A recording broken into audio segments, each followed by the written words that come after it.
खाने का असल मज़ा तब ही आता है जब वो खालिस हो, कुदरती हो और सेहतमंद हो। किसान भाइयों और कारोबारी हजरात, अब वक्त है आपके लिए एक मुकम्मल सेटअप का, जो आपको देगा चावल, आटा और तेल, सब कुछ बिल्कुल खालिस और बेहतरीन।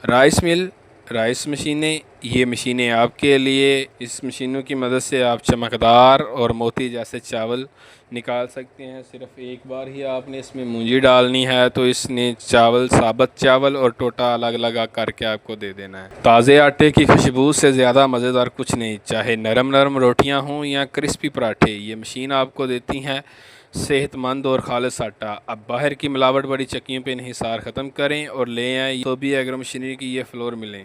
तिल, मूंगफली या सूरजमुखी का तेल हो, सब कुछ बिल्कुल कुदरती और असली, कोई मिलावट नहीं, कोई केमिकल नहीं। ये वो तेल जो खाने को दे जायका भी और सेहत भी। तीनों मशीनें एक साथ, मुकम्मल कारोबारी पैकेज, कम खर्चा ज़्यादा मुनाफा, कम बिजली ज़्यादा पैदावार और सबसे बढ़कर डबल बरकत। तो देर किस बात की, डस्का, लाहौर, कराची या फिर हमारे दिए गए नंबर पर रब्ता करके इन मशीनों की मज़ीद मालूमात हासिल कर सकते हैं।